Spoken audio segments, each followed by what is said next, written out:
আসসালামু আলাইকুম। আজকে পবিত্র ঈদের দিন।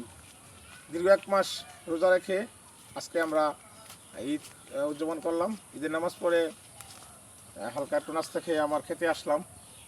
তো খেতে আসলাম এই কারণেই যে আমি যেহেতু কৃষিকাজ করি এবং আজকে ঈদের দিন যদি আমার খুশিতে ক্ষেতের কাছে না আসি তো ক্ষেত হতে ভাববে যে আমি আমার খুশিতে আজকে তাকে ভুলে গেছি। আমি আসলে ভুলি নাই।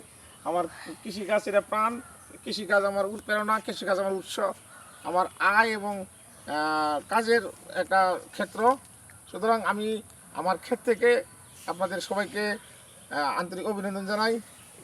আমি সবাইকে এলাকার এবং আমার যারা বন্ধুবান্ধব এবং যারা আমার শুভাকাঙ্ক্ষী সকলকে আমি ঈদের শুভেচ্ছা জানাই। এবং আমি মনে করি যারা আমার আশেপাশে আসেন আসার মতো আমার বাড়িতে, আমি চেষ্টা করব যে আমার ক্ষেতের করলা, ক্ষেতের দুন্দুল, ক্ষেতের ওই কুমড়া, ক্ষেতের ঝিঙা এগুলি দিয়ে একটু সেবা করার আমি চেষ্টা করব।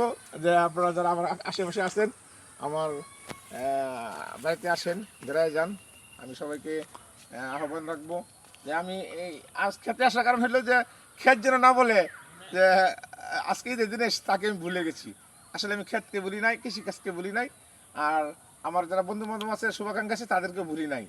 সবাইকে আমি আমার অন্তরের অন্তঃস্থল থেকে ভালোবাসা জানাই এবং সবাইকে ঈদের দাওয়াত দিলাম। সম্ভব হলে আসবেন। আর যারা আসবেন তা আমাকে জানাই আসবেন, যাতে আমি আপনাদের একটা প্রস্তুতি নিয়ে রাখতে পারি। সবাই ভালো থাকুন, সুন্দর থাকুন এবং পরবর্তী ঈদ যেন আবার আমরা করতে পারি, এই প্রত্যাশায় আমি সকল কাছে বিদায় নিচ্ছি। আসসালামু আলাইকুম।